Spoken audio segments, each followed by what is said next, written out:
Bienvenue dans Memento Mori. Non, attends, il faudrait que je recommence. En fait, bonne année dans Memento Mori. L'année qui parle du présent en prenant la fin comme point de départ de manière résolue. Je m'appelle Raphaël Charrier et je suis pasteur à Grenoble. Je suis Mathieu Giralt, pasteur à Etup. On est tous les deux blogueurs sur toutpoursagloire.com. Eh bien, bonne année. Bonne année Raph, bonne santé, force et honneur. Voilà, respect, robustesse. Frites et steak. Frites et steak, voilà, tous les jours. Jaja et magret. Voilà. Et voilà. Et puis, le plus important, c'est la santé. Oui. C'est toujours ça qu'il faut Parce que dire. c'est important, voilà, de mourir, mais en bonne santé. Hein. Voilà, c'est important. Ça, voilà. La meilleure version de toi-même dans la tombe. Ouais. Super. Alors voilà, c'est la bonne année et on se réjouit d'entamer une nouvelle année ensemble dans Memento Mori et avec vous, les amis, chers auditeurs, j'ai envie de dire. Ça fait tellement faux de dire cette phrase-là. C'est terrible. Enfin, non pas que je suis hypocrite, que je souhaite pas ça, tu vois, mais de moi me mettre dans le mec qui dit cher auditeur. C'est comme quand t'as un politique qui dit oui, mais vous savez, les Français, ce qu'ils veulent, c'est qu'on leur parle avec sincérité. Tu vois. Bah, c'est des phrases toutes faites qui... Bon, je commence un peu en me prenant la tête, mais... Est-ce qu'en disant ça, tu te sens un peu comme Nagui ? Ouais, voilà. Il y a un peu de ça, du Sabatier, du Nagui, de Chavannes, du Jean-Luc Reichmann, tu vois, enfin voilà. Bref, en tout cas, on va parler aujourd'hui, l'idée c'est de vous parler des résolutions, parce que c'est un sujet de début d'année, c'est notre premier épisode de l'année. Alors, juste pour être clair avec vous, la semaine prochaine, le 13 janvier, donc, nous aurons un épisode sur Calvin Sierveld. Vous allez voir, c'est passionnant. Non, le mec qui se désolidarise de ouf. Non, je veux dire, c'est passionnant parce que c'est Mathieu qui nous a plutôt conduit là-dedans, mais on l'a annoncé allez, je fais la blague, l'année dernière en décembre. C'était début décembre qu'il est paru, on l'a enregistré en décembre, mais en fait, en gros, on a regardé après le planning, on s'est dit mince, on commence l'année avec Calvin Sierveld et on a eu l'idée après de faire un truc sur les résolutions. Et on s'est dit c'est dommage de plomber le début de l'année avec Calvin Sierveld. Ils vont se dire ça y est, les mecs, ils ont viré pour 2020, ils vont partir dans les trucs les plus nerds geeks au monde possible. Et donc en fait voilà, donc la semaine prochaine il y aura ça et on vous annoncera peut-être notre truc, enfin bref voilà, donc pas de problème, tout va bien, c'est notre podcast, hein, et en fait on intercale les épisodes un petit peu comme on peut, quoi. Voilà, c'était un peu notre surprise du début d'année, on innove, Voilà, notre résolution c'est de surprendre et d'anticiper, c'est les deux maîtres mots, surprendre et anticiper. Voilà. Yes, alors. Est-ce que ça va ? Est-ce que tu as été sage pendant ces fêtes de fin d'année, Raph ?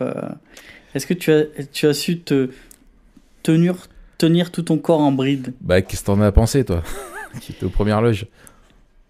Eh ben, je pense, et c'est peut-être une prophétie en prenant la fin comme point de départ. Bien sûr. Que tu as profité, mais ça va. C'est-à-dire que tu as profité des largesses de Dieu et de ses bénédictions, sans trop en abuser. Je pense que c'est pas mal. Excellent. Je tiens à dire que je regrette d'être venu te couper la moustache pendant ton sommeil. C'était pas sympa.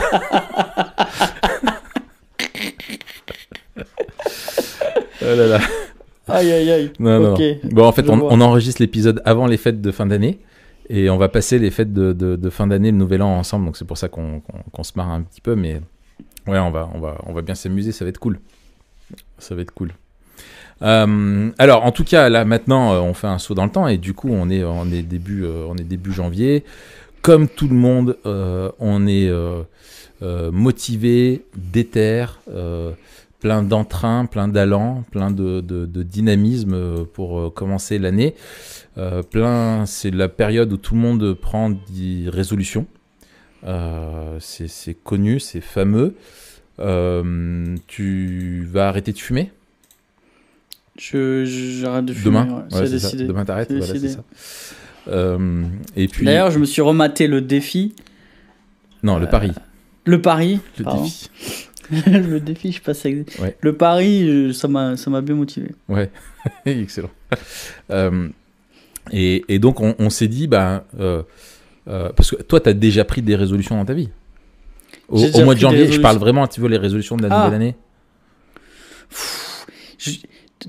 C'est ça pour moi qui est intéressant, c'est-à-dire, on va en parler, à quel point tu prends vraiment une résolution. Parce qu'en fait, il y a beaucoup de gens qui prennent pas des résolutions. Ils se disent, tiens, il faudrait que. Mais pour moi, une résolution, c'est beaucoup plus fort. Ah oui. Et ça t'engage beaucoup plus.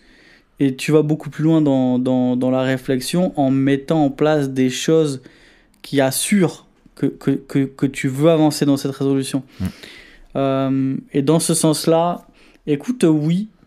Après le 1er janvier, je sais pas. Je me rappelle pas. Tu t'es jamais lancé dans un plan de lecture de la Bible en 1 an, en janvier? Ah si. Mais ouais, alors souvent, tu sais, c'est plutôt les années scolaires. En fait, moi, là, je trouve que la coupure, elle est plus grande et la rentrée, elle est plus grande. L'année scolaire, j'ai un peu encore ce rythme-là parce qu'avec l'église, c'est un peu ce rythme-là. Ouais. Mais moi, l'année civile. Pareil. Je pense qu'il faudrait faire un truc, tu sais, que les vacances de fin d'année correspondent à l'équivalent, tu vois, de novembre-décembre, et la rentrée, c'est janvier, quoi. Enfin, tu vois, ou la rentrée, ou dire, la nouvelle année, c'est septembre. Enfin, c'est ça. Parce qu'en plus, t'as 2 rentrées, en fait.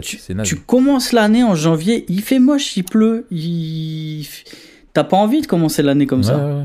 En vrai.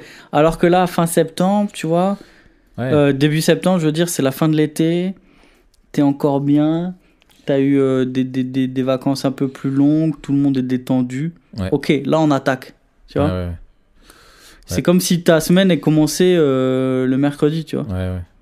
Puis tu sais, il y a je viens de regarder, là, il y a le fameux jour le plus déprimant de l'année selon les statistiques. C'est le 21 janvier. Parce que c'est là où t'es dans un creux, tu sais, t'es le plus loin. En fait, t'as plus le bénéfice des vacances de l'été, de l'hiver. Les prochaines sont très loin. C'est une période où il fait hyper moche. Il fait hyper moche, etc. Et traditionnellement, on dit que c'est le 21 janvier. Donc, à tous ceux qui sont nés le 21 janvier, bon anniversaire. On appelle ça le Blue Monday. Voilà. Mais ouais, pour moi, c'est pas une période d'ouf. Donc, la plupart des résolutions, pour moi, c'est plutôt... Je les prends plutôt dans l'été ou à la fin de l'été pour la rentrée scolaire. Ouais, moi aussi, c'est souvent plutôt à cette période-là. Parce que d'ailleurs, tu vois, souvent, on commence des activités et des trucs que tu commences en janvier, février, mars, on dit, on va pas commencer ça là parce que c'est en cours d'année. Donc même, tu vois, dans l'inconscient un peu collectif, janvier, c'est le milieu de l'année. Tu vois, c'est un peu bizarre. Non, mais la nouvelle année calendaire, elle a juste un intérêt. Enfin, on l'a su au niveau institutionnel, tu vois, pour faire ton assemblée générale ou des trucs comme ça, tu vois. C'est des trucs comme ça, mais sinon, on la suit pas, quoi. C'est juste, il y a la fête de Noël et puis tu fêtes le Nouvel An. C'est l'occasion de faire une fête en plus et puis voilà. Ouais. Après, peut-être que c'est différent dans d'autres pays, tu vois. Quand on était en voyage avec Alex en Nouvelle-Zélande, on a fêté Noël. On a fêté Noël en faisant du jet ski. Enfin, en essayant... Non, pas du jet ski, du wakeboard. Marcher sur l'eau, non. Des trucs, tu sais, où tu te fais tirer par un bateau, t'es accroché à une planche. Alors, on a essayé parce qu'en fait, ça... Moi, j'ai coulé. C'est-à-dire, toutes les fois où j'ai essayé, j'ai coulé. Hein. Il faut être honnête. Ouais. Mais tu vois, c'était un grand soleil. Donc, c'est vraiment hyper différent. Et là-bas, tu sais, tu te promènes en t-shirt. Genre, il fait 25 degrés. Et t'as quand même les mecs qui veulent avoir un peu l'esprit de Noël. Donc, il y a des Pères Noël gonflables. Tu sais, il y a Il n'y a rien pour avoir des Pères Noël ou des bonhommes de neige. Du coup, c'est des trucs gonflables dans les jardins. Ouais. D'accord. Et donc, tu as ressenti l'esprit de Noël là-bas? Non. Rien du tout, mon gars. Mais c'est ça. Rien. En fait, c'est hyper culturel, tu vois, parce que pour nous, il faut qu'il y ait des sapins et tout ça, alors que à la base, tu fêtes la naissance de Jésus qui a dû se passer en Palestine, mais nous, en fait, c'est un délire un peu scandinave plutôt qu'on a, tu vois, dans la forme et dans ce à quoi ça ressemble, tu vois. Ah oui, c'est plus... oui, c'est tout à fait ça. Hein. C'est très Saint-Nicolas, lumière de Noël, tout ça. Hein. C'est ça. Ouais. La cheminée, etc., etc. Ouais. Bon, bah, écoute. Toi, t'as pris des résolutions déjà, Raph ? Ouais, j'ai pris plusieurs résolutions. En fait, je trouve que ça peut être bien qu'il y ait des moments symboliques. Ouais. Et que c'est bien de les utiliser. Et typiquement, septembre, la rentrée est un moment symbolique. Ça peut être ton anniversaire, en disant, bah voilà, j'ai fini une année, j'en entame une autre, voilà. Ça peut être voilà, le nouvel an. Ça peut être la Saint Stéphane ou la Saint Jean-Charles. Peu importe si tu as un lien avec un Jean-Charles ou un Stéphane. Voilà, bref, il y a des dates symboliques qui te permettent de renouveler un engagement ou de rectifier le tir ou de décider de changer quelque chose. Moi, j'en ai déjà pris. J'avais pris la résolution de lire un livre par semaine. Ah oui, c'est vrai, moi aussi, j'ai pris plusieurs fois cette résolution. Tu rigoles, mais franchement, je l'ai même parfois dépassé. Hein. Ah ouais, moi aussi, mais pas pendant un an. Là, honnêtement, ça fait quelques mois que c'est plus compliqué, mais sinon, jusqu'à... Enfin, je l'ai tenu bien longtemps. Après, une résolution, elle n'est pas forcément à vie. Ça peut être un challenge d'un an. Oui, tu vois, c'est dire, ça. voilà, pendant un an, j'ai une année, je lis 53 bouquins. Voilà. Les plans de lecture de la Bible en un an. Tu vois, j'en ai déjà fait commencer en janvier. Je trouve que c'était chouette aussi. Tu sais que janvier, c'est Genèse et Matthieu, tu vois, voilà, c'est toujours comme ça. Donc voilà, oui, des plans plutôt comme ça, ouais, que j'ai déjà pris. Donc la question qu'on peut se poser, alors je crois en fait, d'une manière générale, moi, je dirais que je suis plutôt favorable aux résolutions, mais dans le sens fort de ce que tu disais toi. C'est pas simplement un vœu pieux, mais si tu veux prendre une résolution, ça doit être quelque chose qui doit être mesuré, préparé. Tu vois, je pense à Jonathan Edwards, par exemple.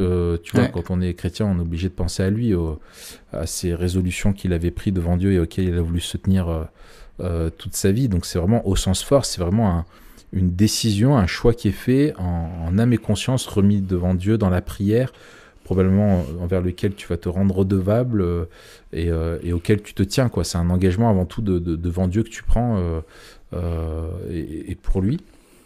Donc je pense que c'est bien. Il ne faut pas attendre les dates symboliques. Si Dieu te montre quelque chose, tu peux le prendre n'importe quand, hein, c'est bien sûr. Mais en tout cas, je trouve ça intéressant de réfléchir à ça. Ouais. Sur le fait du symbole, j'avais relu, médité récemment, tu sais, Josué 24. Ouais. Où il rappelle à la fin ce que Dieu a fait quand il les a fait sortir d'Égypte, comment Josué a conduit le peuple. Et puis avec cette attends, excuse-moi. J'ai un petit chat dans la gorge. Ouais. Cette parole fameuse, Josué 24, 15.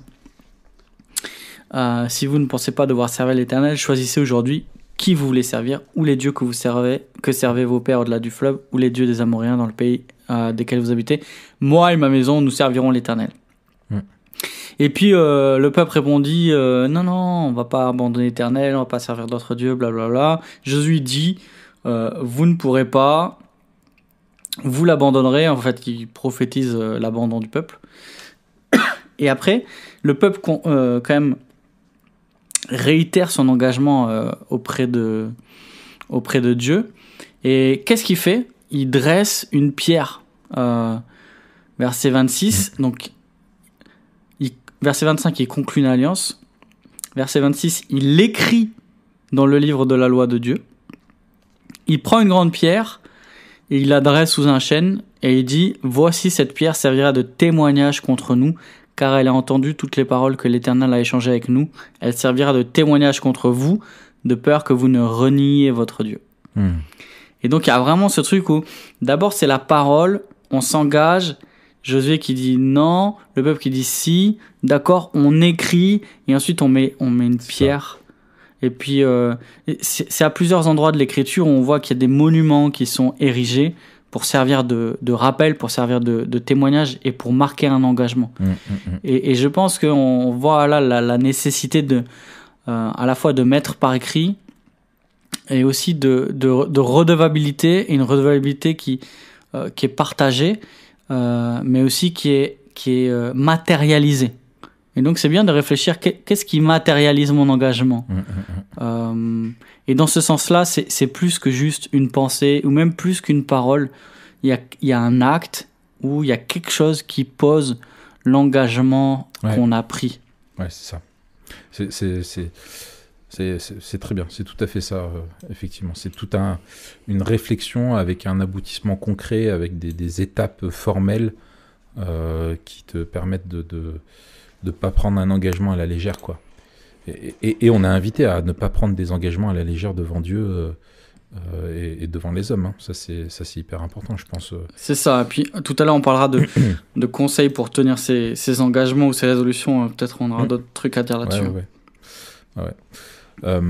Donc, je te propose qu'on puisse partager ce qu'on avait décidé, tout simplement. En gros, pour s'aider en gros à identifier les domaines dans lesquels il nous faut prendre des résolutions. Alors, on a des résolutions peut-être plus ou moins conscientes ou inconscientes. Mais on en a finalement, c'est les choix qu'on fait qui nous conduisent dans notre quotidien, nos convictions, etc. Mais peut-être justement en ce début d'année, ça peut être bon de faire un bilan un petit peu dans différentes catégories. Est-ce que tu veux bien parler de la première façon à laquelle on a pensé sur la façon de réfléchir à nos engagements ? Oui, la première façon, tout simplement, c'est de réfléchir quels sont tous nos domaines de responsabilité devant Dieu. Quelles sont les sphères où j'ai des comptes à rendre devant Dieu. Alors, il y en aurait plein, mais l'idée, c'est peut-être de regrouper les principales. Et la première, je pense que tout le monde la partage, c'est la sphère personnelle. On est en rapport avec Dieu, on est en alliance avec Dieu, et on se tient devant lui. Il y a des choses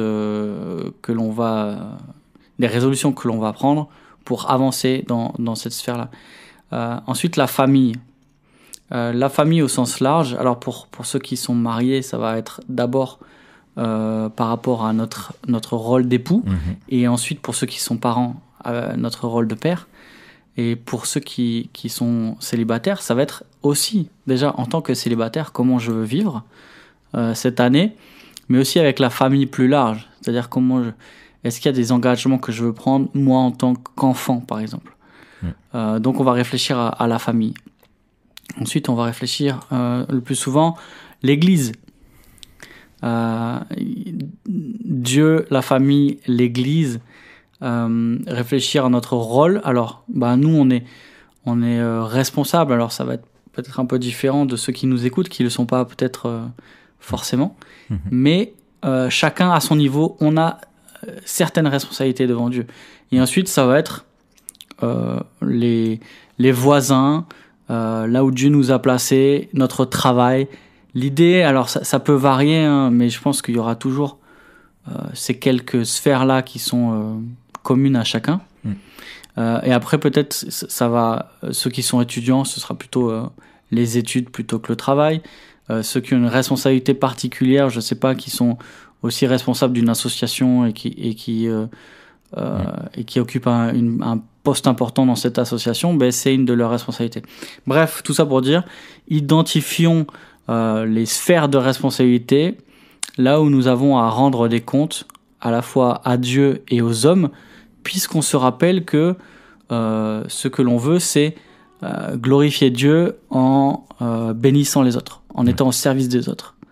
C'est ça. Et moi, je vais pas m'étaler là-dessus, mais je conseille deux chapitres dans le livre Faire plus mieux, qui résument assez bien cette question-là, définir les domaines de responsabilité et ensuite choisir comment on va décliner nos rôles et nos priorités. Donc Faire plus mieux de Tim Challies. Je vous conseille le chapitre 3 en particulier. Ok, après, on va détailler. Toi, tu parles de peut-être l'autre manière et ensuite on détaille comment on peut Enfin, juste là-dessus, parce que j'ai peur d'oublier ce que je trouve intéressant dans cette approche-là, par les sphères de responsabilité, c'est que ça aide aussi à réfléchir aux priorités. Attends, excuse-moi, maintenant c'est mon tour. Oui. J'avais un petit chaton. C'est de réfléchir donc à nos priorités et de partir vraiment quand on part de soi et de sa relation avec Dieu, ensuite avec son épouse, ses enfants, son église et le monde, on va le dire comme ça d'une manière générale. Ça rejoint la discussion qu'on avait lorsqu'on parlait des loisirs, il me semble, de les mettre vraiment à la bonne place, c'est-à-dire à la place qui leur revient, c'est celle du bas, et pas inverser les choses. Je trouve que c'est de réfléchir comme ça permet de vraiment aussi mettre un accent sur les priorités. Voilà, c'est juste ce que je voulais dire avant de passer à l'autre. L'autre façon de réfléchir donc à nos résolutions, ça va être plutôt on est moins dans une classification verticale, on est plutôt horizontale par rapport. Là, c'est plutôt lié à soi. C'est ce qu'on appelle, Alain Stamp parle souvent de ça comme ça, les 5 réservoirs que l'on a.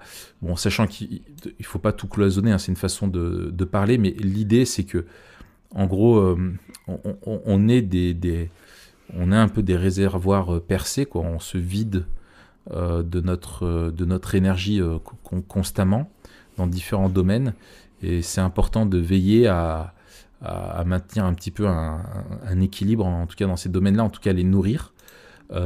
Et donc les 5 réservoirs sont le réservoir cognitif, donc tout ce qui est lié à la réflexion.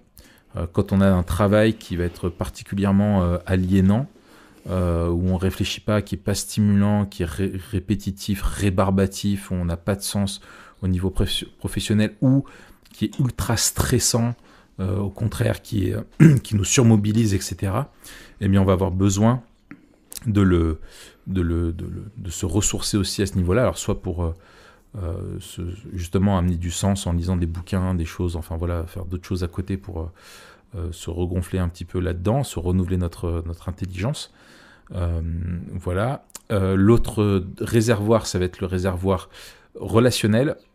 C'est-à-dire, voilà, on est des êtres relationnels, on a été créés pour aimer l'autre et aimer Dieu, et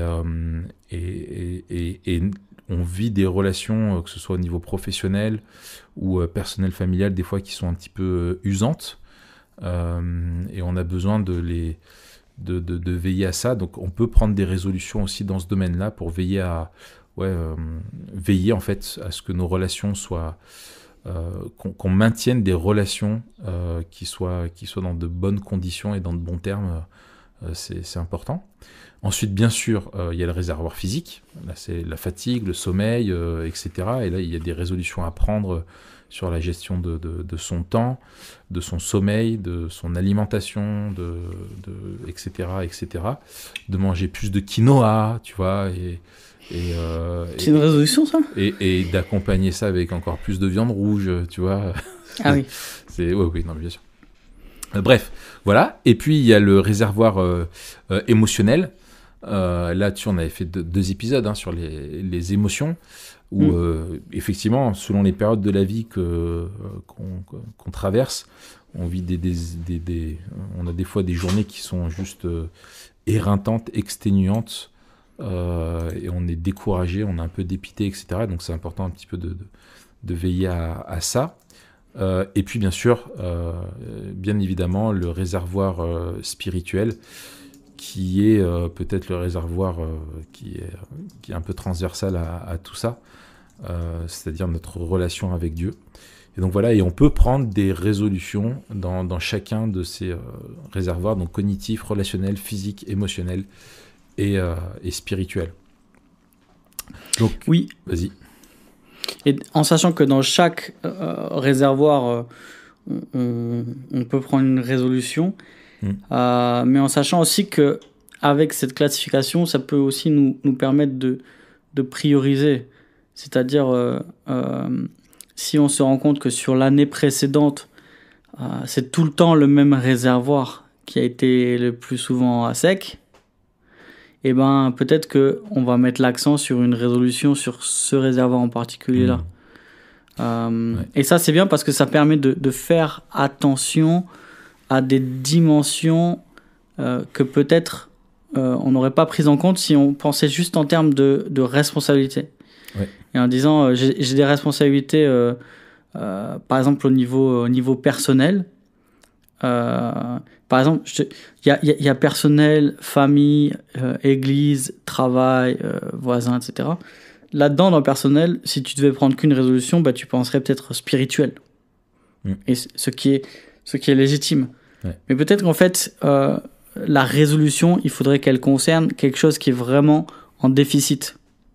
C'est-à-dire, s'il y a des domaines dans lesquels ça roule, peut-être que l'accent, tu vas le mettre dans les domaines où ça roule pas. Peut-être qu'au niveau personnel, ça va être veiller beaucoup plus sur le sommeil. Et là, en fait, on est en train de réfléchir en termes de vision globale du monde et d'êtres qui sont complexes et qui n'ont pas que des besoins soit cognitifs, soit spirituels, entre guillemets, mais aussi des besoins physiologiques, quoi.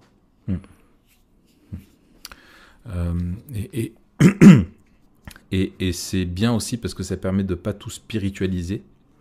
Je veux dire, si tu arrives, voilà, je sais pas, tu as eu une épreuve particulière que tu as vécue, bah, il faut prendre en compte que tu as eu aussi ça peut pu avoir un impact émotionnel et physique important et que tu as besoin de te ressourcer, de te refaire la cloche. Un petit peu sur ces domaines-là, et des fois il n'y a rien de plus spirituel que d'aller faire une sieste, quoi, ou décider de se coucher 2 heures plus tôt, et voilà, c'est important. Et bien sûr, ce sont des vases communicants, hein. Quand ça va pas spirituellement, bah, ça embarque les émotions, ça peut embarquer après le physique, on somatise, ça a un impact sur les relations, ça a un impact, enfin voilà, ce sont des vases un petit peu communicants. Ouais, tout à fait. Donc l'idée, c'est que voilà, on peut aborder ça en gros d'une façon un petit peu verticale, hein, en partant de Dieu, famille, mariage, enfants, etc. Et puis Église et différents engagements ensuite dans le monde professionnel, etc. Et puis sinon de façon horizontale. Est-ce qu'on peut par exemple être un peu concret? Est-ce qu'il y a des exemples un petit peu auxquels tu penses, toi, de résolutions que tu as pu prendre dans ces domaines-là? Ouais, par exemple, tu vois, au niveau du physique, je sais que pour moi c'est assez important. J'ai pas trop de hobby, mais par contre, je sais que le sport c'est super important. Du coup, moi je me suis engagé à aller 2 fois par semaine au sport. Et pour moi, c'était super important de pas louper, quoi. C'est-à-dire de dire non, c'est un engagement que j'ai pris. En fait, je me suis pas engagé à aller au sport ou à commencer le sport ou à faudrait que je fasse plus de sport. Non, je me suis engagé à aller à 2 entraînements par semaine, quoi qu'il arrive, à part si c'est impossible. Mais sinon, je fais mes 2 entraînements par semaine. Et donc d'avoir un truc un peu concret. Mais ce qui va nous aider, c'est une fois qu'on a déterminé les responsabilités, déterminer les rôles. Et là encore, ça va nous aider. Par exemple, dans l'église ou dans le travail, c'est la même chose. Enfin, pour nous, on est responsable, donc voilà. C'est quels sont mes rôles Tu vois, et c'est quoi Mes une râles. priorité? Quels sont mes râles? Mes rôles. Mes rôles. Ouais, ok. Mes rôles. Rôles. Ouais. Mes rôles. Tes rôles. Ok, alors, oui, quels sont tes rôles? Par exemple, tu vois, si on dit la prédication, c'est une de mes priorités parce que c'est un de mes rôles principaux en tant que responsable. Et s'il y a plusieurs choses en conflit, je vais choisir ce qui va m'aider à mieux prêcher ou à plus prêcher parce que j'ai déterminé que c'était vraiment, vraiment important. Et du coup, dans mes résolutions, je peux aller dans ce sens-là en disant, dans mes responsabilités, quels sont mes rôles, et dans ces rôles-là, quelle est la résolution que je peux prendre pour améliorer là où je devrais m'améliorer. Excellent. Et donc, c'est identifier en fait là où je devrais agir et de manière concrète, comment je pourrais agir.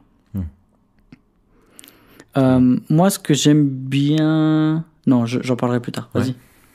Ouais. Moi, je sais que, tu vois, par exemple, alors moi, c'est lié à nous, à ce qu'on fait, à ce qu'on vit, dans le sens où on travaille dans le religieux, on peut le dire d'une manière comme ça. On est à plein temps pour Dieu, mais dans l'Église, contrairement à ceux qui sont à plein temps pour Dieu dans le monde. Et du coup, moi, mes collègues de travail, c'est des anciens, donc c'est des chrétiens. Ils sont pas très mûrs, tu vois, dans leur foi, mais je fais avec. Je rigole, je les charrie en disant ça, bien sûr. Mais je veux dire, je suis justement avec des chrétiens mûrs dans leur foi, etc. Enfin, je bosse avec beaucoup de chrétiens dans l'église, même si je vois beaucoup de non-chrétiens aussi, mais c'est toujours dans un cadre avec l'étiquette pasteur, tu vois. Ouais. Donc pour moi, c'est... Voilà, mais je me dis, une résolution que j'ai pris vraiment, c'était là où je vivais. Pour moi, c'était indispensable, quand on a eu notre nouvel appart, là où on vit désormais, d'être plus disponible pour avoir du temps et d'être vraiment intentionnel vis-à-vis de mon entourage proche, c'est-à-dire les relations à l'école pour les enfants et puis avec le voisinage. Et ça a été une décision où j'ai dit, c'est hors de question que je n'ai pas de temps pour vivre comme un témoin de Christ et aimer mon prochain là où Dieu m'a placé pour vivre, parce que c'est là où il veut que je sois un témoin, alors que moi je vais prêcher ça aux autres, quoi.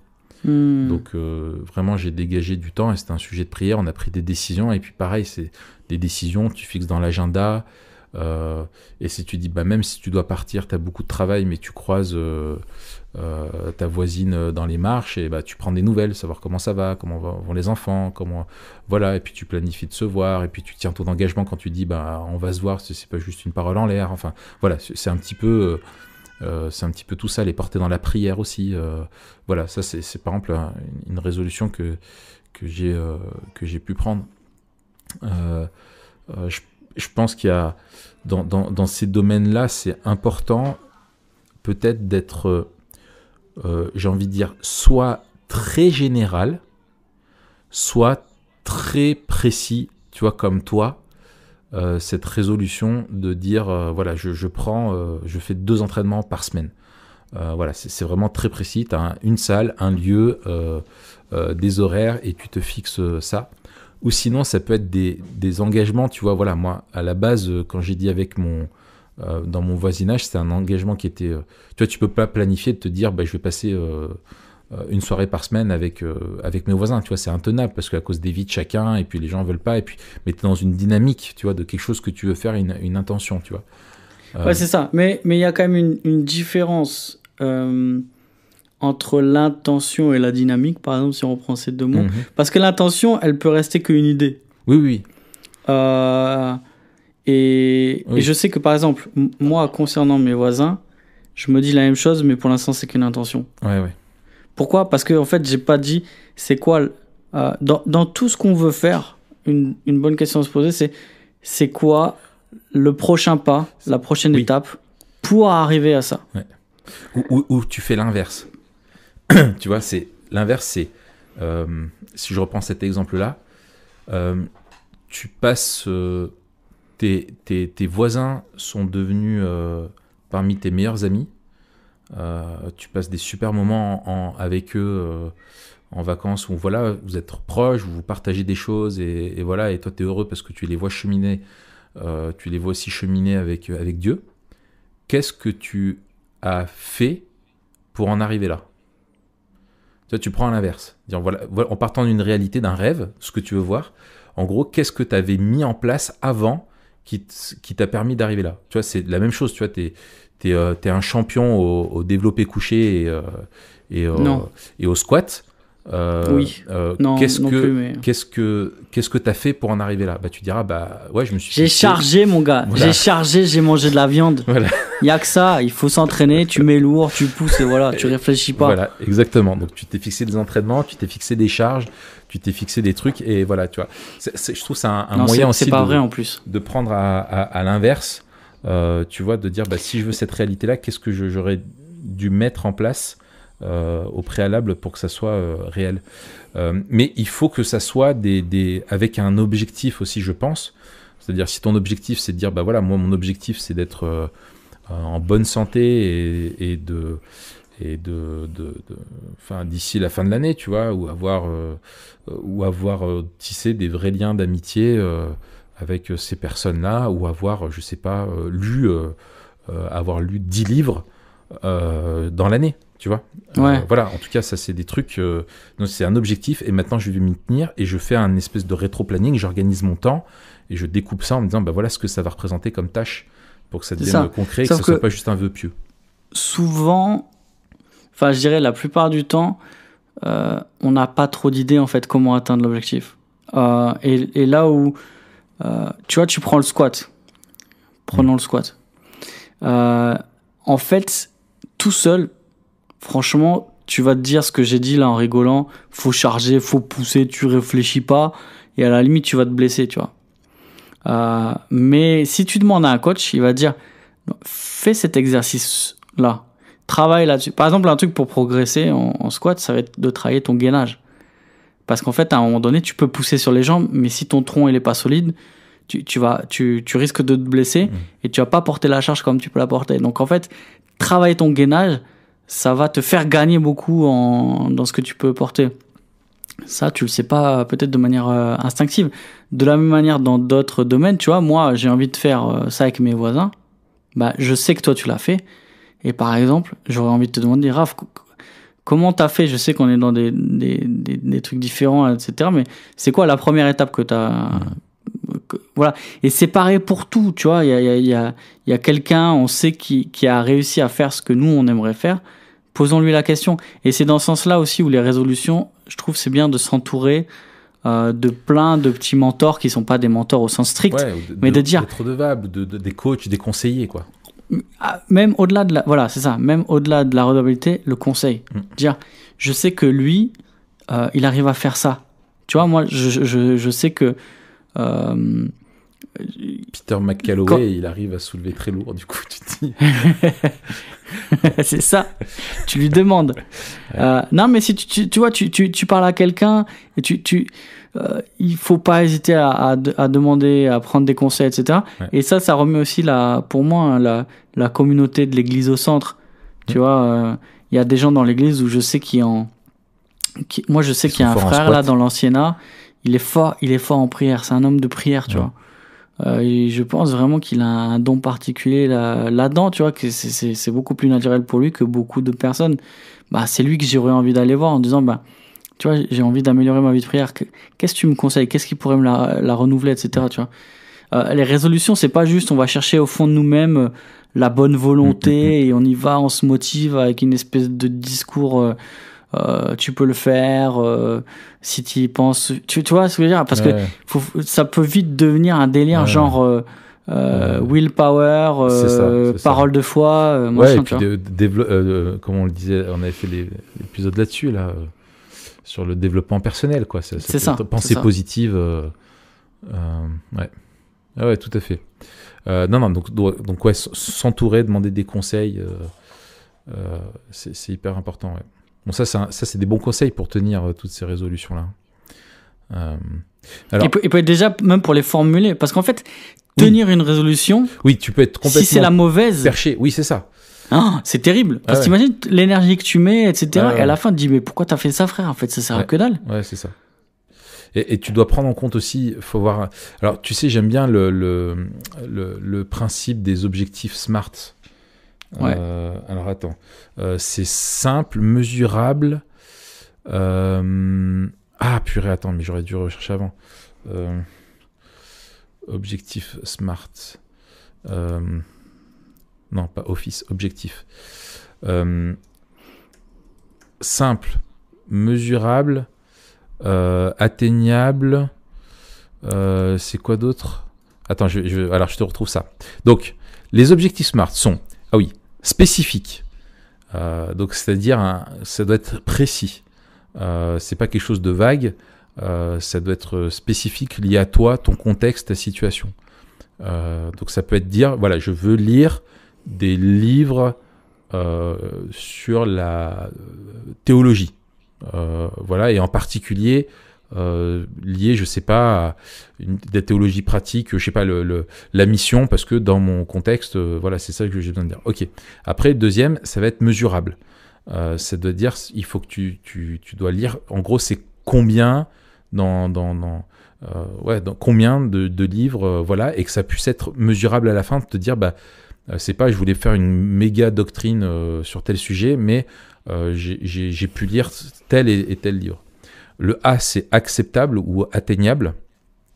Donc ça veut dire qu'il faut que ça corresponde à une réalité possible, quoi. Tu vois, si tu te dis, voilà, tu veux cette année faire les championnats du monde de CrossFit, tu vas dire, bon, même si c'est pas atteignable, quoi, même si tu t'entraînes comme un taré, c'est pas possible, madame. Donc voilà. Ensuite, réaliste, donc c'est où tu as un niveau pour lequel le défi te motivera, ou sinon les autres, hein, toi ou les autres, et que tu peux vraiment atteindre. Et puis le troisième, c'est temporel, temporellement défini, c'est-à-dire, voilà, donc ça va être dans le temps, c'est-à-dire cette année, je veux lire 10 livres sur cette doctrine, parmi les meilleurs livres dans tel but, quoi. Tu vois, excellent. Voilà. C'est ces objectifs SMART. Je trouve ça aide bien à prendre de se dire, est-ce qu'on n'est pas perché dans ce qu'on fait, quoi. Ouais, c'est ça. Et en fait, commencer comme un entonnoir, dire, définir la responsabilité, définir les rôles et ensuite définir les objectifs, ça nous aide à pas chercher des objectifs en fait qui ne servent à que dalle. Ouais, c'est ça. Et puis même si tu prends des résolutions qui sont que liées à toi, faut aussi se poser la question, est-ce que ce sont les bonnes, tu vois? Dans le sens, si tu es déséquilibré dans ta vie et tu as déjà trop de temps qui sont alliés à Dieu par rapport à ta famille, si tu prends des résolutions de passer encore plus de temps pour servir l'église, non, tu te plantes, quoi. Tu vois, c'est pas les bonnes. Ok. Est-ce que tu penses à d'autres conseils qui peuvent aider à tenir les résolutions? Toi, qu'est-ce qui a pu t'aider à tenir les différentes résolutions? Alors, comme tu as dit tout à l'heure, on n'est pas obligé de prendre des résolutions qui nous engagent sur l'année. Peut-être c'est bien de commencer petit et défini. Par exemple, tu vois, j'écoutais un podcast de Piper hier soir où il parlait de combattre la tentation et les regards en dehors d'Internet. Parce qu'un gars lui disait, mais moi, Internet, il n'y a pas de problème, mais par contre, ma femme, elle reçoit des magazines, machin. Et un des trucs que disait Piper, c'est, voilà, tu prends des engagements, tu fais des serments, et c'est pas juste, je regarderai plus jamais, c'est ces 2 prochaines semaines, je prends la résolution ferme de porter aucun regard et d'avoir une tolérance zéro, nanana. Donc, on rejoint les objectifs, c'est-à-dire atteignable, mesurable dans le temps, et réaliste en fait. Parce qu'on pourrait dire, oui, c'est atteignable, oui, on pourrait le faire. Est-ce que c'est réaliste par rapport à là où j'en suis? J'écoutais un truc une fois, je crois que c'était Tim Ferriss, tu vois qui c'est? Oui, bien sûr. Qui avait invité en podcast le gars qui a écrit Atomic Habits, que j'ai commencé à lire, j'ai lu peut-être la moitié du livre l'an dernier, justement sur les habitudes. Peut-être une résolution. En fait, il a des demi-habitudes dans sa vie, tu sais. En fait, tous les matins, je m'habille à moitié. Mais il avait parlé donc de plusieurs personnes qui lui, tu vois, il avait aidé à définir justement sa théorie des habitudes et son approche, etc. Et il avait parlé d'un coach sportif et il dit en fait, alors c'est de mémoire donc c'est peut-être un peu approximatif, mais il demandait aux gens quelle est l'habitude que vous voudriez prendre par rapport à votre entraînement physique, parce que tu es coach sportif. Et les gars, ils partaient genre, je vais faire du sport 3 fois par semaine. Il dit, ok, ouais, c'est super. En plus, franchement, c'est atteignable, etc. Ouais. Après, il leur demandait, sur une échelle de 1 à 10, à combien vous estimez le fait de pouvoir le faire sans faute toutes les semaines pendant toute l'année. Et t'es là, 1, genre 1 sur 10, tu vois. Il dit, alors c'est pas bon. Et il descendait jusqu'à ce que je crois, il arrivait à 9 sur 10 ou un truc comme ça, où genre, c'était quasi certain qu'ils arriveraient à faire ce à quoi ils s'engagent. D'accord. Et il descendait tellement bas que des fois, c'était genre, ce trimestre, je vais aller faire du sport 1 fois par semaine. Il dit, mais ça paraît pas beaucoup, en fait. Sauf que à la fin de l'année, le mec, il aura fait 4 fois du sport par semaine, alors que l'année d'avant, il en aura fait 0 fois. Ouais. Tu vois ? Ouais. Et de réfléchir dans ces termes-là, pour moi, c'est soit tu descends tes attentes, soit tu réduis le temps en disant m'engager sur l'année, franchement, je suis pas sûr de pouvoir le tenir. Par contre, ces 2 prochaines semaines, ouais, ça, ok, tu vois. Ouais. Et tu t'engages comme ça et tu te réengages. Et donc et peut-être que tu as des objectifs différents, une résolution peut-être pour les 6 premiers mois et les 6 mois d'après. Donc en fait, le délire, c'est que le 1er janvier, on prend des résolutions, le 1er février, on regarde en arrière et on se rend compte ça fait 15 jours qu'on les tient plus, tu vois. Ouais, c'est ça. Ouais, c'est ça. Ouais. Moi, je trouve aussi, pour moi, ce qui peut aider à tenir, c'est la patience. Et en gros, de faire des évaluations. En fait, se dire, les changements profonds prennent du temps. Ça va vraiment avec la maturité, tout le travail de la sanctification, finalement, parce que c'est ça qu'on recherche, en fait, au travers des différentes habitudes qu'on peut prendre, de mieux contrôler notre vie, notre corps, de laisser de plus en plus le contrôle plutôt au Saint-Esprit et de place, de vouloir glorifier Dieu dans tout ce qu'on fait, etc. Et du coup, ça se fait pas du jour au lendemain. Et forger un caractère, tu vois, si tu te dis, est-ce que tu es sportif, tu ne deviens pas sportif parce que tu as fait 1 fois du sport, ou 2 fois, ou même 10 fois, ou 15 fois, ou 20 fois. Tu es un sportif dans l'âme quand tu as fait du sport pendant des années et des années et que tu aimes ça et que c'est devenu quelque chose qui est une passion, quoi, tu vois. Donc c'est un petit peu ça, dire c'est normal. Et puis se dire aussi que c'est normal qu'il y ait des chutes, qu'il y ait des découragements, qu'il y ait des échecs. Et ce qui compte, c'est justement d'évaluer quand on est en échec, de dire qu'est-ce qui ne va pas, pourquoi, qu'est-ce que je dois changer, et pas simplement être dans un que ça pousse à un défaitisme un peu simple. En gros, voilà, une fois que tu fais le constat et que tu es découragé, ok, maintenant qu'est-ce que je peux faire de ça pour justement rebondir et pas rester dans cet état-là d'échec simplement, ou est-ce que j'étais pas réaliste? Moi, le nombre et puis, voilà, tu me connais, quoi. Moi, c'est du genre, les résolutions, moi, ça serait, faire du sport 2 fois par jour, ça serait vraiment le top. Tu vois, tu vois, 1 fois par jour, c'est bien, c'est les bons, mais vraiment, si tu veux avoir un mental de Viet Cong, c'est 2 fois par jour, tu vois. Ou de se dire, voilà, si tu lis la Bible, c'est de lire la Bible, je sais pas, de lire la Bible 2 fois ou 3 fois dans l'année, 1 fois par trimestre, et voilà, tu as des trucs comme ça. Et ça, c'est ma nature, à moi, elle tend vers ça toujours. Bien sûr. Quand tu dis lire la Bible 2 fois dans l'année, c'est 2 fois en entier dans l'année. Oui, c'était ça. Sinon, c'est facile de lire la Bible 2 fois dans l'année. Oui, c'est ça, oui, tout à fait. C'est ça. Donc, c'est d'être un peu réaliste et modeste, humble, et savoir que oui, ça prend du temps. Et j'avais lu un truc qui était intéressant, c'est aussi connu, j'ai oublié le nom là, c'est Tiny Habits. Je sais plus de qui c'est. Où en gros le gars lui fait l'inverse. En fait, il disait si votre résolution c'est de faire du sport, il dit la première habitude que ça va être, c'est de simplement vous mettre en tenue de sport. Ouais, c'est Fogg, c'est ça? Ouais, voilà. BJ Fogg. Voilà. Tu découpes en X petites décisions. Et voilà. Et il dit en fait, et même après, si vous n'allez pas courir, voilà. Et l'idée, c'est que si tu commences à t'habiller, derrière, tu vas vouloir faire un pas suivant, quoi, tu vois. Et te dire, attends, maintenant je suis habillé, j'ai mis toutes mes affaires de sport, allez, j'y vais, quoi, tu vois. Et finalement, la dynamique, je trouve, du péché, de la compromission fonctionne pareil. Tu sais, tu fais d'abord un premier pas, puis après tu dis, je peux en faire un autre, et puis encore un autre. Et là, c'est un petit peu cette même logique-là. Et après, de se dire, ok, alors si je vais courir, alors je cours 1 minute, et puis je rentre. Comme ça, je m'engage pas dans un truc de fou, voilà.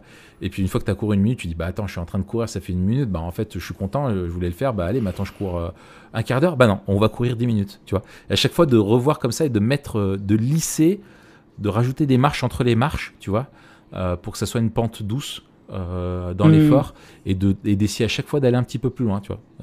Voilà. Enfin bref, je trouvais ça intéressant. J'ai jamais réussi parce que je fonctionne pas du tout comme ça, mais c'est une bonne idée. C'est une bonne idée, peut-être. Ça peut me soigner un peu. Ah, le mec, il est docteur, il est à Stanford, il a vraiment des bonnes idées. Bon, j'ai jamais fait, mais. Ouais, voilà, c'est ça. Un autre truc aussi, c'est de voir long terme. Oui.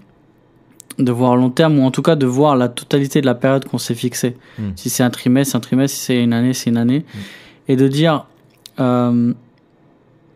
est-ce que c'est tenable au niveau du rythme, et est-ce que par exemple, tu vois, le truc classique, c'est que tu dis, je vais courir 1 minute, et quand tu cours, tu dis, mais c'est trop bête, ça fait 1 minute que je cours, et le mec il court 1 demi-heure.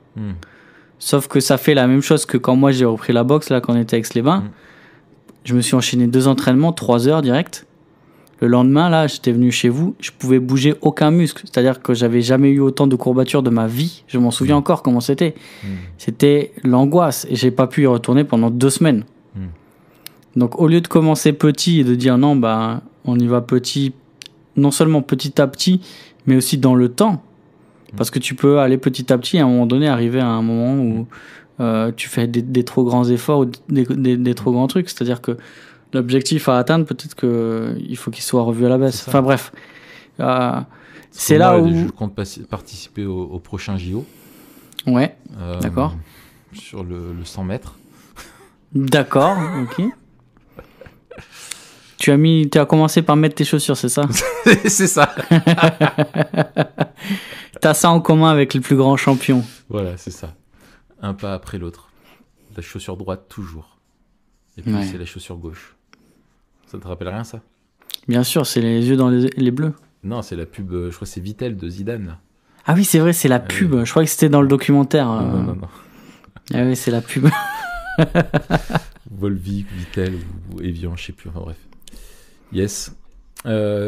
Alors, est-ce qu'avoir des résolutions, je te propose qu'on finisse avec cette question. Attends, j'avais un dernier truc à ajouter, pardon. Vas-y alors.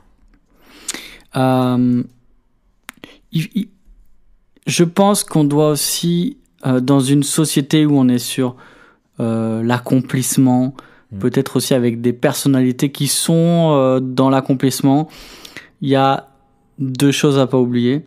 C'est la dimension de la grâce. C'est la grâce, c'est le fondement pour nos résolutions. Et il faudrait pas qu'on transforme une bonne intention, qui est celle de vivre une vie intentionnelle, avec des résolutions, un engagement, des responsabilités, une intégrité, bref, toutes ces choses qui sont bonnes, et de les transformer en fait avec la manière dont on va déterminer notre valeur, ou alors notre rapport avec Dieu ou aux autres. Et ça, ce serait le premier danger à éviter. Pour moi, ce serait d'oublier la dynamique de la grâce, où c'est parce qu'on est sauvé par grâce et parce qu'on veut vivre dans la grâce, à la fois avec Dieu et avec les autres, qu'on prend des résolutions. Mais pas l'inverse. Ouais. Et deuxièmement, je dirais, deuxième danger, dans une société où on court après l'accomplissement, le travail, les to-do list, les machins et tout, ce serait de penser nos résolutions seulement qu'avec des projets ou avec des choses qui sont facilement mesurables. Il y a des choses qui sont moins facilement mesurables, mais vers lesquelles on peut tendre, prendre des résolutions et mettre des choses en place. Par exemple, moi, un exercice que je fais pas tous les ans, mais régulièrement, avec les groupes de maison, en première, en début à la rentrée, quoi. Donc c'est vers septembre. Je prends Galates 5.22. Le fruit de l'esprit, c'est amour, joie, paix, patience, bonté, bienveillance, fidélité, douceur, maîtrise de soi. Dans ces différents aspects du fruit de l'esprit, on se demande, l'année dernière ou les 6 derniers mois, où est-ce qu'on a vu Dieu agir ? Où est-ce qu'on a vu la manière dont Dieu nous a fait grandir dans l'un ou l'autre aspect ? Et pour l'année qui arrive ou pour les 6 prochains mois, pourquoi on voudrait prier les uns pour les autres ? Et pourquoi on voudrait prier pour soi ? Et je sais que moi, à un moment donné, où je me suis rendu compte que je manquais vraiment de joie, et ça m'arrive de temps en temps où je me rends compte, en ce moment, je manque de joie. Je prie pour ça et tu vois, je me dis, qu'est-ce que je peux faire pour faire grandir ma joie en Dieu ? Et du coup, je vais, dans mes prières, être plus intentionnel. Dans mes lectures aussi, être plus intentionnel. Rechercher des lectures qui vont nourrir ça, tu vois. Il y a un plan de Joyce Meyer sur la joie qui est pas mal, si tu veux.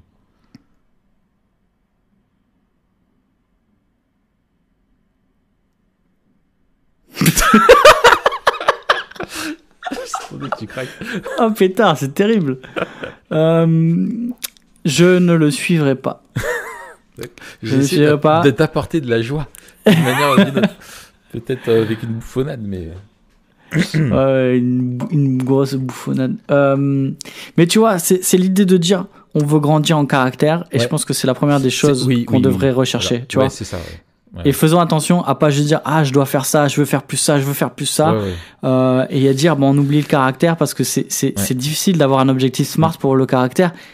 On peut presque pas. Par contre, on peut se mettre des bornes en disant à quelqu'un on veut être redevable. Tiens, je prie pour ça, je veux aller dans cette direction, prie pour moi s'il te plaît, et dans 3 mois, redemande-moi comment ça va et observe-moi. Voilà, c'est ça.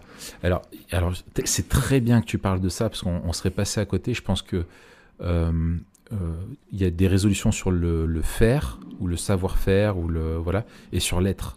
Et je pense que effectivement, de travailler sur l'être, sur qui on est devant Dieu, c'est vraiment hyper important. Et je pense que c'est là où moi, tu vois, par exemple, je sais que je relis régulièrement les résolutions de Edwards, parce que ça m'inspire beaucoup. Et lui, c'est vrai que si tu prends dans la catégorisation qu'on a mis, je pense que tu pourrais facilement catégoriser entre cognitif, spirituel, etc., même physique et tout ça. Tu vois, il parle même de son alimentation, de tout plein de trucs. Ouais. Mais il a aussi vraiment des objectifs, enfin des résolutions vis-à-vis de la mortification du péché dans sa vie, ou de la communion avec Dieu. Et c'est général, c'est-à-dire de chercher chaque jour plus la volonté de Dieu, etc. Et je pense que si on veut travailler sur son caractère, où on voit qu'il y a une défaillance, effectivement, de se dire, maintenant, là, je prends la décision de vraiment m'en occuper, quoi. Je peux pas laisser ça de côté dans ma vie, si je manque de douceur ou si je manque de patience, de dire, si le Saint-Esprit m'a pointé ça du doigt chez moi, il faut là que je m'arrête et que je me repente, que j'en fasse un sujet de prière quotidien, un combat dans la prière, que je me rende redevable quand on a un groupe de croissance ou à quelqu'un, et vraiment mettre ça en lumière aussi devant les autres, et se dire, ça maintenant c'est un trait de caractère, je m'en rendais pas compte avant, mais là maintenant je décide de travailler dessus, et de travailler dessus de façon acharnée, quoi. Et de pas de persévérer là-dedans, parce que je sais que ça peut pas être c'est pas acceptable devant Dieu, quoi. On le met en lien de description, hein, les résolutions de Jonathan Edwards, vous pourrez les lire. Franchement, je vous encourage à le faire. Il y a ça, il y a les adieux de Mono aussi que je lis régulièrement, qui sont merveilleux. C'est voilà, un peu, c'est des textes comme ça qui sont. Alors, du coup, comment est-ce que se fixer des résolutions peut nous aider à vivre toujours plus Memento Mori, ou plutôt l'inverse en fait. La bonne question c'est l'inverse, c'est comment penser Memento Mori peut nous aider dans nos prises de résolution. Je pense que c'est plutôt ça la bonne question. Ouais, je pense que c'est peut-être la chose la plus évidente quand on parle de Memento Mori, mais c'est que vivre Memento Mori nous aide à clarifier nos priorités et nos responsabilités. Et donc rien que ça, on peut faire le tri entre des résolutions qui seraient triviales et des résolutions qui devraient être prises et qui ne sont pas prises. Donc dire en fait, quand je regarderai, quand je mourrai sur mon lit de mort, est-ce que je serais content d'avoir pris cette résolution là ou pas? Et pas de manière absolue, parce qu'effectivement une résolution tu vois, en particulier, tu vois, par exemple, je sais pas moi, si tu prends la résolution de perdre du poids et tu dis dans les 6 prochains mois je veux perdre 5 kilos en ne mangeant pas entre les repas. Ok. Tu vois, quand t'es sur ton lit de mort, t'étais là, je suis en train de mourir, je m'en fous, j'aurais pu bouffer plus de sucreries, j'aurais plus kiffé, tu vois. Mais c'est pas ça l'idée. L'idée, c'est, ok, est-ce que je suis content d'avoir pensé de manière générale à ma santé, parce que c'est aussi un moyen par lequel je glorifiais Dieu, non seulement dans mon corps, mais aussi parce que je bénis les autres, et que ce mode de vie sain m'a permis de servir plus longtemps ma famille et mon église. Ouais. Donc c'est plutôt ça, c'est la perspective en fait. Ouais. Est-ce que à la lumière de ma vie entière, est-ce que cette résolution va dans le bon sens? C'est ça. C'est ouais. C'est Jonathan Edwards, une de ses résolutions qui dit un petit peu ce que tu dis. Il dit résolu d'agir selon ce que je jugerais comme étant le meilleur et le plus sage si j'étais au ciel. Ah ouais, c'est magnifique. Ouais. Il le dit moins bien et que tu toi, vois, mais il le dit quand même. Non. dans la même veine, il y a cette dimension aussi là que je trouve, c'est est-ce que je suis en train d'investir dans l'éternité? C'est ça. Ou est-ce qu'en fait je suis juste en train de rechercher quelque chose qui est de la vanité en fait? Ouais. Ouais, tout à fait. moi, je voudrais citer encore Edwards parce qu'il est très fort, je trouve, là-dessus. Il dit c'est la 9e résolution. C'est fou parce que c'est la 9e dans sa liste. Elle vient très tôt. Il dit résolu de réfléchir souvent à ma propre mort et aux circonstances entourant la mort. Et la 10e, c'est résolu quand je souffre de méditer sur les douleurs du martyre ou de l'enfer. C'est ouf ça. C'est hyper Memento Mori, quoi, tu vois. Et je trouve de le formuler même juste comme ça, dire résolu de réfléchir souvent à ma propre mort et aux circonstances l'entourant. Il parle pas d'espoir après ou etc. Mais je trouve c'est vraiment le gars a décidé de se rappeler qu'il est mortel et que ça va arriver, quoi. Et ça nous aide effectivement, je crois, à dire mais est-ce que je vis vraiment dans la perspective de la vie éternelle, quoi. Vraiment, est-ce que je vis vraiment sous le regard de Dieu au quotidien? Ça, c'est hyper important. Et je pense que ça peut aider vraiment à faire beaucoup le tri dans ce qu'on vit, pour ne pas agir comme si notre vie nous appartenait, mais comme étant une vie qui appartient entièrement à Dieu, qui nous a créés et qui nous a rachetés. Et en fait, on n'a pas le luxe, nous, de définir quelles doivent être les résolutions au final. Ça appartient à Dieu. Enfin, Dieu veut qu'on prenne des résolutions qui vont aller dans le sens où on va moins s'appartenir et plus lui appartenir. Je ne sais pas si je suis clair, mais... Non, c'est super, effectivement. Hein. Je pense que concernant le temps sur Terre, on doit se demander, ok, est-ce que par rapport à la résolution que j'ai prise, est-ce qu'elle prend vraiment en compte? Est-ce que ma résolution reflète ma vision du monde et notamment le fait que ma vie ne m'appartient pas? Et ensuite, est-ce que ma résolution reflète de manière assez évidente que le temps que j'ai sur Terre n'est pas tout le temps que j'ai à vivre, mais que j'ai une vie éternelle? Il y a des choses que, d'accord, en fait, je refuse, je dis non à quelque chose aujourd'hui parce que je sais que dans l'éternité, j'aurai beaucoup mieux et qu'il y a une espèce d'urgence, tu vois. Il y a la 41 là aussi qui rejoint ce que tu disais sur les bilans, résolu de me demander à la fin de chaque jour, semaine, mois et année si j'aurais pu d'une manière ou d'une autre faire mieux.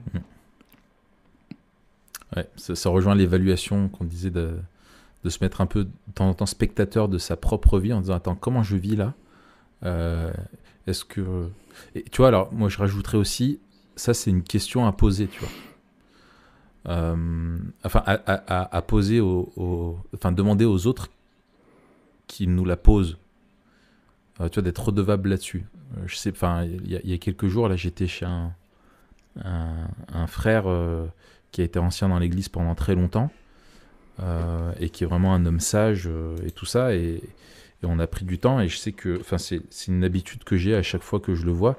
Je lui dis, est-ce que tu as des remarques à me faire sur mon ministère dans l'église, mon comportement, tu me vois avec les gens, tu me vois enseigner, tu me vois tout ça, qu'est-ce que tu vois, de donner un droit de regard, dire là je te donne la permission de me passer au scanner, quoi, tu vois, au rayon X.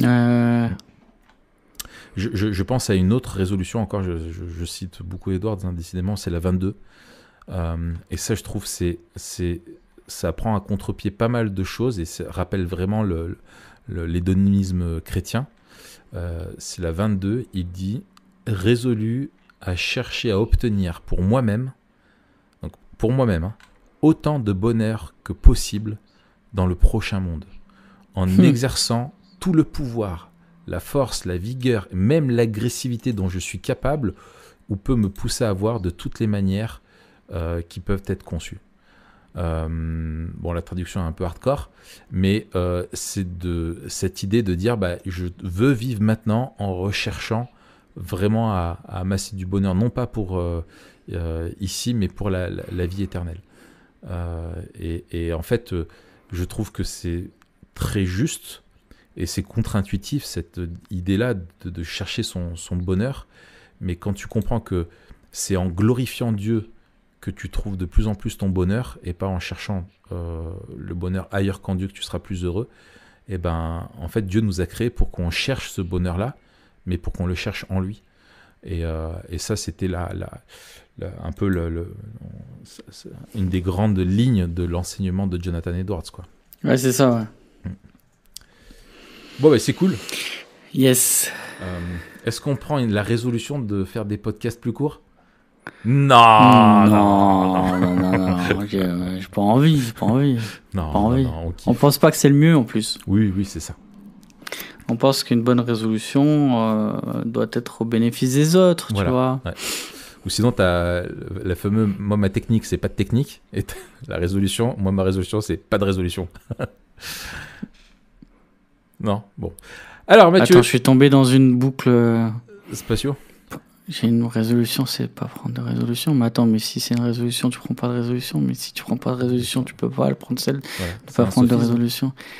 Inception. Ok. Eh bien, écoute, je te souhaite une bonne année. Et je sais qu'avec toi, elle sera bonne. Je sais que cette année, nous allons grandir ensemble, et ça me fait plaisir. Moi, je décide de la proclamer sur ta vie. Ça, c'est un autre épisode, Raph. Tout à fait. Je l'appelle sur ta vie, je la convoque à ta vie, cette bonne année. Et je lui ordonne d'être bienveillante envers toi. Peut-être ouais, vas-y. Un dernier truc sérieux, au milieu de tes élucubrations. Peut-être rappeler, parce que c'est nécessaire. Tu l'as déjà dit, mais je sais bien de finir là-dessus. On va pas toutes les tenir. on va pas les tenir comme on aurait dû ou comme on aurait pu. On pourrait toujours faire plus, on pourrait toujours faire mieux, mais prenons courage et soyons réconfortés dans le sens où Jésus a tout accompli et Dieu nous accueille Dieu tient à chaque fois que nous voilà, c'est ça. Et ça, c'est aussi Memento Mori, c'est qu'à la fin, à la fin, tout l'eschatologie, c'est que tout se déroule selon le plan de Dieu et atteint ses objectifs. C'est la providence qui se dirige vers la fin, le but, le télos de l'histoire, et la résolution que Dieu a pris d'après le conseil de sa volonté n'échoue pas, et nous faisons partie de ce plan-là. Et nos résolutions, alors on doit être intentionnel parce qu'on veut qu'elles rentrent là dans ce plan, mais le plan de Dieu ne dépend pas de nous, de nos résolutions, et que cela nous appelle à la fois à la modestie, comme tu l'as dit, à l'humilité, mais aussi à l'espoir, à la paix, et au fait qu'on peut dormir tranquille en fait, parce que lui, Dieu, ne s'arrête pas, et tout ce qu'il fait réussit. Excellent. Très bon rappel, Matt. Dieu est résolu et il tient ses résolutions et elles sont parfaites. Eh bien, on vous souhaite tout le bonheur du monde. On vous souhaite tout le bonheur du monde, que quelqu'un vous tende la main. Et que quelqu'un vous tende la main. Que votre chemin évite les bombes. Oui. Et comment tu connais ça? Mais c'est ça, moi, la question que j'ai. Mais parce que quand tu me dis ça, moi, j'ai l'air, tu vois, mais j'ai pas les paroles. Toi, tu l'as écouté combien de fois, ce truc? Écoute, j'ai une mémoire exceptionnelle. D'accord, je vais demander à Marion quand je la vois. Non, si c'est pour toutes les choses. Non, mais en fait, après, je sais pas la suite. Hein, je connais les 3 paroles. C'est comme ça. Bref, allez, bonne semaine à tous et à toutes. Vendredi prochain, donc nous parlons de Calvin Sierveld. Yes. Voilà. Et puis, on se retrouve, on peut déjà vous annoncer du coup le 20 janvier. Lundi 20 janvier, nous parlerons du mariage. Et puis après, on verra. Et vous allez voir que le mariage et Memento Mori, il y a un vrai lien et c'est important de penser Memento Mori quand on est marié ou quand on va se marier. Yes. Bonne semaine et bonne semaine et bonne année. Bonne semaine. Etc. Allez, à bientôt. À plus.